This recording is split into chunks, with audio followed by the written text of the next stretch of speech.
नमस्कार। चलिए आज हम सब मिलकर रविवार व्रत की एक बहुत ही प्यारी और पारंपरिक कथा सुनते हैं। ये कहानी है सच्ची श्रद्धा और भक्ति की शक्ति के बारे में।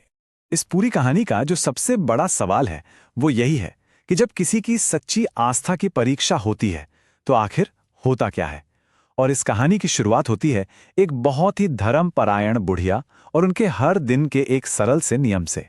तो चलिए कहानी के पहले हिस्से में चलते हैं और देखते हैं कि उस बुढ़िया की भक्ति की नींव कितनी मजबूत थी जो वो हर रविवार को और भी पक्की करती थी। बात बहुत पुरानी है। किसी नगर में एक बुढ़िया रहती थी और वो बहुत ही शांति और संतोष के साथ अपना जीवन जी रही थी। उनकी खुशी का राज कोई बहुत सारा धन दौलत नहीं था, बल्कि वो हर रविवार को एक खास आध्यात्मिक नियम का पालन करती थी। उनका जो हर रविवार का नियम था वो सचमुच देखने लायक था। वो सुबह जल्दी उठती, स्नान करती, फिर अपने आंगन को गाय के गोबर से लीपकर स्वच्छ करती, जिसे बहुत पवित्र माना जाता है। इसके बाद वो सूर्य देव की पूजा करती, भोजन बनाती, भगवान को भोग लगाती और उसके बाद ही खुद कुछ खाती थीं। और जानते हैं, इसी अटूट श्रद्धा की वजह से उनके घर में हमेशा धन धान्य भरा रहता था, कोई चिंता ही नहीं थी। लेकिन कहते हैं ना कि सुख पर अक्सर किसी की नजर लग ही जाती है। यहां भी कुछ ऐसा ही हुआ।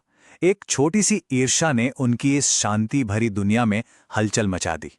एक तरफ थी बुढ़िया की भक्ति और संतोष, और दूसरी तरफ उनकी पड़ोसन के मन में थी ईर्ष्या और जलन। वो बुढ़िया की खुशी और समृद्धि देख ही नहीं पाती थी, तो उसने ठान लिया कि वो उनके इस रविवार के व्रत में विघ्न डालकर ही रहेगी। तो उसने क्या किया? उसने अपनी गाय को घर के अंदर ही बांध लिया। अब देखिए, इस वजह से बुढ़िया को रविवार के दिन आंगन लीपने के लिए गोबर ही नहीं मिला, और जब व्रत का पहला कदम ही पूरा नहीं हो पाया तो वो ना तो खाना बना सकीं, ना ही भगवान को भोग लगा पाईं और ना ही खुद कुछ खाया। और इस तरह अनजाने में ही सही उनका पूरा एक दिन और एक रात का निराहार व्रत हो गया। वो अपनी भक्ति पर अडिग रहीं और भूखी प्यासी ही सो गईं। लेकिन सच्ची भक्ति कभी बेकार नहीं जाती।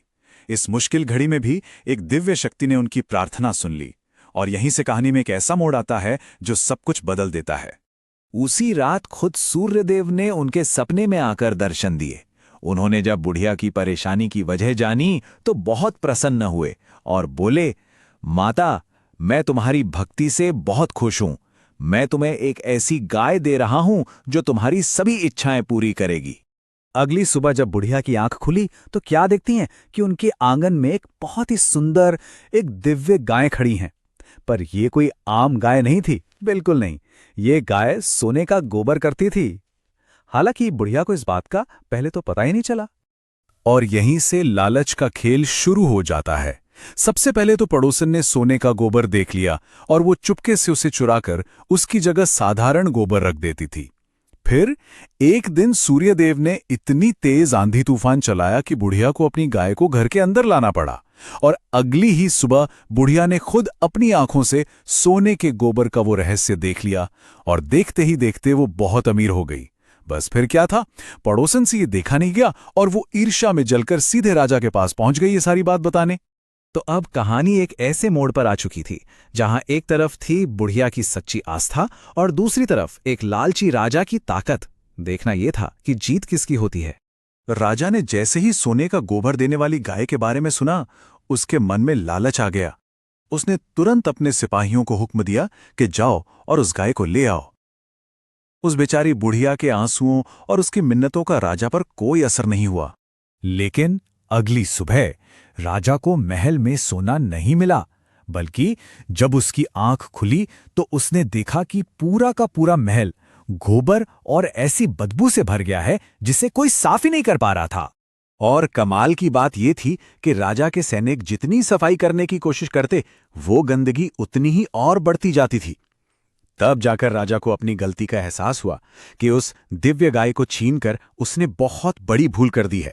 राजा को अपनी गलती समझ आ गई थी। उसने सबसे पहले तो उस ईर्ष्यालु पड़ोसन को सजा दी, फिर बुढ़िया को बड़े सम्मान से महल में बुलवाया, अपने लालच के लिए उनसे माफी मांगी और उनकी गाय उन्हें पूरे आदर के साथ लौटा दी। और सिर्फ इतना ही नहीं, वो उस बुढ़िया की कहानी से इतना प्रभावित हुआ कि उसने पूरे राज्य में ये ऐलान करवा दिया कि अब से हर कोई रविवार का व्रत रखेगा क्योंकि जब एक साथ मिलकर आस्था दिखाई जाती है तो उसकी शक्ति कई गुना बढ़ जाती है।